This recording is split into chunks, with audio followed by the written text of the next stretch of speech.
Hello YouTube, this is Frugal and this is an extremely late Frooglesim news for today, Monday, April 3rd. Sorry, was a little bit busy with the family at the weekend. First up, big news from last week, X-Plane 11 has now released. Now obviously X-Plane 11 is a 64-bit general aviation simulator. It is cross-platform, meaning it runs on Windows, Mac and Linux, and version 11 features a completely overhauled built-in aircraft set, all with new 3D cockpits and all IFR ready.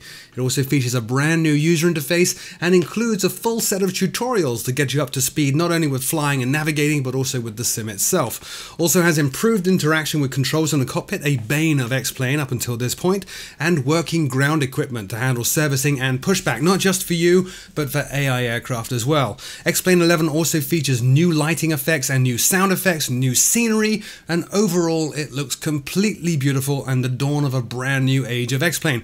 Hopefully a successful one too in the face of the upcoming ultra secret don't ever show anyone anything just in case it completely sucks sim from Dovetail. The price of X-Plane 11 is $59.99. More information at the x-plane.com link in the show notes below. Sticking with X-Plane, Jovietsky Designs Washington XP for X-Plane, also released last week. This previously released for FSX and Prepared, now of course is available for X-Plane. It is a stunning recreation of pretty much the entire city of Washington, featuring 5 airports, those being Ronald Reagan Washington National, College Park, Joint Base Andrews, Potomac Airfield, and Washington Executive Airport.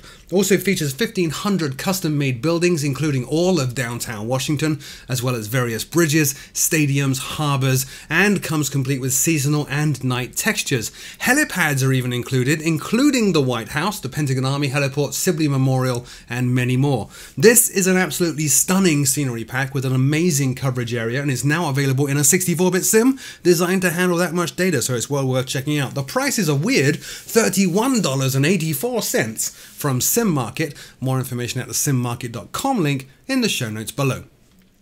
Moving over now to FSX and Prepared, and at long last, Orbex Innsbruck has finally released, giving one of the most iconic and challenging international airports in the world the Orbex touch. The scenery covers 2,500 square kilometers at a resolution or varying resolutions of 30 centimeters, 60 centimeters, 1 meter and 10 meter per pixel, covering more than 160 kilometers of scenery. There are 30 kilometers of fully animated terrain routes. It features 2K resolution textures and full modeling of Innsbruck city center. Also includes 20 custom bridges and ultra high definition ground polygons to really get those surrounding mountains very accurate, and has static aircraft unique to Innsbruck on the airport itself. It has been very heavily optimized for performance. It does however require FTX Global and FTX Open Land Class Europe. The price is $39.95 Australian. More information at the Innsbruck Orbex direct link in the show notes below. Sticking with Orbex, they also released last week Ksan, or San Diego, the next big release from Orbex. This is the latest airport in the FTX Southern California region. There's not actually a whole lot to add for this particular scenery beyond what's already been said for Innsbruck.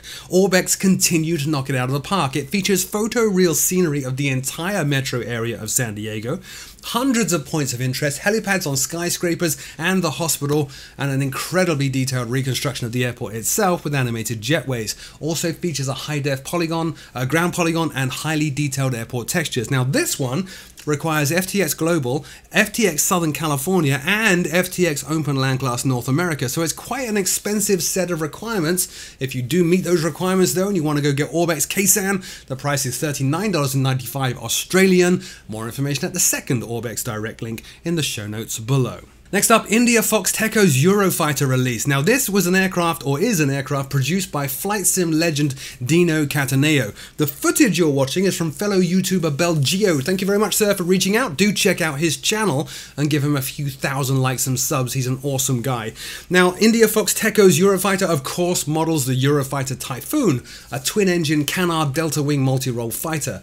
India Fox Teco's version features accurate pilot interface and avionics. Now, this is a secret aircraft, so the sim was built from footage of actual simulators used in pilot training. So they got as close as they really possibly could without really breaking secrets.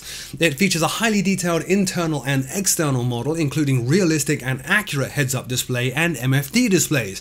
Accurate liveries are included, featuring 4 of the air forces that actually use the aircraft, and a custom flight model built to be as accurate as possible based on, again, publicly available information about this secret aircraft.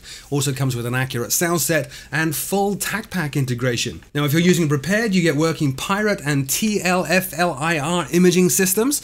If you're using FSX, you don't get those, unfortunately. The aircraft, however, is available for both FSX and Prepared version 2.5 and up at a very reasonable €25. It's an incredible looking aircraft based on the reports I've received from beta testers so far. More information at the simmarket.com link in the show notes below. Next up, SimWorks Studios Phantom will release Friday from Just Flight. Now, stepping back in time a little bit from the Typhoon, the SimWorks Studios F4B/N Phantom 2 will release on Friday. It is a 1960s multi-role aircraft with the N model also covering electronic warfare functionality. It features a completely accurate sound set and flight dynamics, making this a real challenge to master, and has functional weapons for TAC pack users. Now, the Typhoon is actually a carrier-based aircraft, so the package also includes an accurate model of the 1965 USS Coral Sea, when you can use this as a base of operations within TAC pack. It features an accurate high-fidelity flight model and textures inside and out. There's a lot more information about the level of depth actually on this amazing aircraft, more than I can cover here in this brief news snippet over at the Just Flight production page, linked in the show notes below. This will release for both FSX and Prepared, but no idea of a price just yet. Coronado this week released the Coronado Pa T Cheyenne. This was previewed in a previous show and has now at last been released. It supports integration with the Flight 1 GTN 750, the Reality XP GNS 530 as well on FSX, and also includes the Coronado GNS 530. It features brand new 3D pilots, which actually look pretty cool, supports cold and dark start as well, and has an accurate takeoff, run, and landing roll. Custom brake sounds, this was called out on their marketing page. Custom brake sounds were included, as well as accurate aircraft sounds. Not sure why that's important. Also features 4K textures, dynamic prop shines, and a realistic flight model tested by real pilots. It ships with the usual array of PDF checklists from Coronado, and it is available for both FSX and Prepared, with the price being $39.95. More information at the coronado.com link in the show notes below. Now finally, some more DCS Normandy footage just because it's awesome. Matt Wagner this week published a more detailed look at the upcoming DCS Normandy map as he flies an Su-25T or T-Frog around, showcasing the unique landscape and ground features of a 1940s Europe. Now the entire video is linked below. Do check it out. I did cover Normandy just last week, I think, so I'm not going to go into it in detail again, but do check out the link in the show notes below to pre-purchase and get a lot more information on the DCS Normandy map. That's it for this week's show. As I said at the start, I'm incredibly late. I did have a busy family weekend, so I'm sorry for those of you that were waiting on tenterhooks to see it released sooner. Apologize, I'll try not to let that happen too much. As always, my name is Frugal. Thank you so very much indeed for watching, and I will see you all next time.